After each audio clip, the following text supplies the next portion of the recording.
Update sa APS. Mukhang sasablay tayo. Ayaw gumana nito ah. Ayaw gumana. Patay tayo dyan. Nabaklas ko na eh oh. Ito na siya. Naputol ko na. Ito ayaw mahugot. Ito na sa gitna itong ganyan eh. Sa gitna ito eh. Nakapalaman dito. Ito sa susian to. Pero ayaw niya mahugot. Dapat nahuhugot to kasi may shaft lang yan dyan eh. Parang ganito rin. Ito parang ganito rin yung nasa dulo niyan, alam ko eh.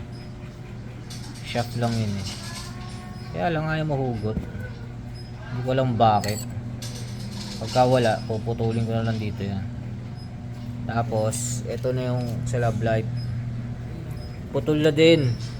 Yan, may date po. Oop. 18 of August 1999, Corolla. Pinutol ko na rin siya. Yan, ito yun, nasa loob niya. Ito yung sa susian.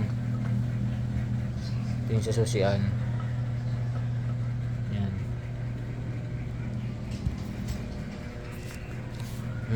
Tingnan natin kung ano mangyari. Ayaw gumana na ito.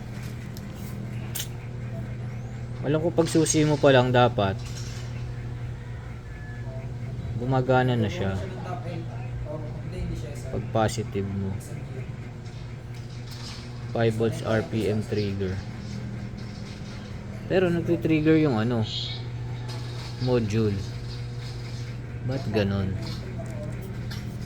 Pero titingnan pa natin. Ewan ko ba tayo gumana. Bahala na. Bukas natin continue to. We-welding lang natin dito. Kasi ito yung upper. Yeah. Dudugtong na lang yan dyan. Ganyan. Yan. Pagdugtong yan, welding uli dyan. Yan, welding. So itong upper okay na to. Yung lower naman ang gagawin natin ng bracketing. Bahala na bukas. Ganyan siya, ganyan. Ito pa rin yung stock na susian.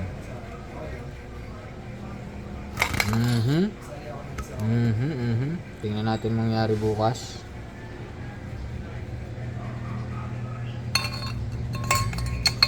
Ito, nakadalawang putol na ako dito eh. Nasa na isa. Ito po. Pinutol ko ng isa sa taas. Ayaw. Putulin ko pa nga ng isa ulit.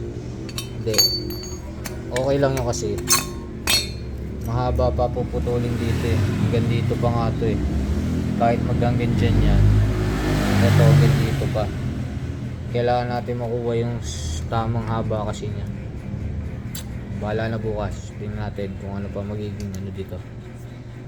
Yun lang muna. Bye.